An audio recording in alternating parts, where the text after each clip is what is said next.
Hi అండి, అందరికీ నమస్కారం. ఈ రోజు ఆలు ఫ్రై ఎలా ఈజీగా చేసుకోవాలో చూపిస్తాను చూడండి. చూడడానికి ఎంత బాగుందో కదా, అసలుకి చాలా బాగుంటుంది. టేస్ట్ కూడా చాలా బాగుంటుంది. మీరు ట్రై చేయండి. ముందుగా మనకు కావాల్సిన పదార్థాలు ఏమిటో చెప్తాను చూడండి. 3 ఆలు, 2 ఆనియన్, గ్రీన్ చిల్లీ, కావాల్సినంత గ్రీన్ చిల్లీ వేసుకోవాలి. అది ఆప్షనల్ అనమాట. మీరు కావాలనుకుంటే తీసుకోవాలి, లేకపోతే లేదు. కరివేపాకు, అల్లం పేస్ట్, ఉప్పు, కారం, ధనియా పౌడర్, మిక్స్డ్ మసాలా. ఇప్పుడు కొంతమంది ఆలు డైరెక్ట్ అలానే ఉడకబెడతారు కదా, అలా కాకుండా ఆలు పీల్ తీసేసి ఇలా ముక్కలు ముక్కలుగా చిన్న చిన్న ముక్కలుగా కట్ చేసుకుని వాటర్ లో ఉడికించుకోవాలన్నమాట.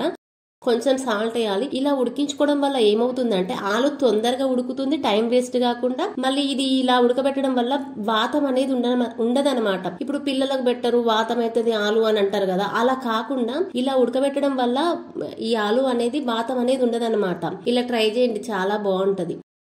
ఇప్పుడు నెక్స్ట్ మనం ప్యాన్లో కావాల్సినంత ఆయిల్ వేసుకొని, ఆయిల్ హీట్ అయిన తర్వాత ఆవాలు, పోపు గింజలు వేసుకోవాలన్నమాట.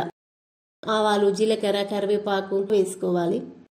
గ్రీన్ చిల్లీ వేసుకోవాలి. గ్రీన్ చిల్లీ వేసుకోవడం వల్ల మంచి టేస్ట్ వస్తుంది. కారం కూడా తక్కువ వేసుకోవచ్చు. ఇది గ్రీన్ చిల్లీ అయితేనే హెల్త్ కి మంచిది కదా, అలా అని ఫ్రై కాబట్టి గ్రీన్ చిల్లీ కాకుండా కారపొడి అయితేనే బాగుంటుంది. గ్రీన్ చిల్లీ కొంచెం కలర్ మారిన తర్వాత ఆనియన్స్ వేసుకోవాలి. ఆనియన్స్ వేసుకున్న తర్వాత ఆనియన్స్ లో కొంచెం సాల్ట్ వేసుకోవాలన్నమాట. సాల్ట్ వేసుకోవడం వల్ల ఆనియన్ కూడా తొందరగా ఉడుకుతుంది అనమాట. ఆనియన్ ఉడికిన తర్వాత మనం పసుపు వేసుకోవాలి. మీరు ఎంత కావాలనుకుంటే అంత వేసుకోవచ్చు అనమాట. కావాల్సినంత వేసుకోవాలి. ఆ పసుపు వేసుకున్న తర్వాత అల్లం పేస్ట్ వేసుకోవాలి. అల్లం వెల్లుల్లి పేస్ట్ వేసుకోవాలి. అల్లం వెల్లుల్లి పేస్ట్ పచ్చివాసన పోయిన తర్వాత అందులోటే ఆనియన్ ఉడికిపోతుంది. ఆనియన్ ఉడికిన తర్వాత ఇంకా డైరెక్ట్ మనం ఉడకబెట్టిన ఆలు వేసుకోవాలి.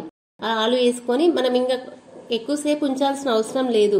ఇప్పుడు ఆలు ఆల్రెడీ ఉడికింది కదా, ఆనియన్ ఉడికింది. ఇప్పుడు డైరెక్ట్ కారం, కావాల్సినంత దానికి సరిపడా ఉప్పు, ధనియా పౌడర్, మిక్స్డ్ మసాలా ఇవి వేసుకొని ఒక 2 సెకండ్స్ 3 సెకండ్స్ అలా ఉంచేసి మనం దింపేసుకోవచ్చు. ఎందుకంటే ఆల్రెడీ ఆనియన్ ఉడికింది కాబట్టి మనం ఎక్కువసేపు ఉంచాల్సిన అవసరం లేదు. చాలా తొందరగా అయిపోతుంది. ఈజీ ప్రాసెస్ అండి. చూడ్డానికి కూడా కలర్ఫుల్ గా చాలా బాగుంటుంది. మీరు ట్రై చేయండి. పొటాటోని ఎప్పుడైనా ఇలానే ఉడకబెట్టండి, ఎందుకంటే హెల్త్ కి మంచిది, వాతం అనేది ఉండదన్నమాట. చూడండి ఎంత బాగుందో చూడ్డానికి. మీరు ట్రై చేయండి.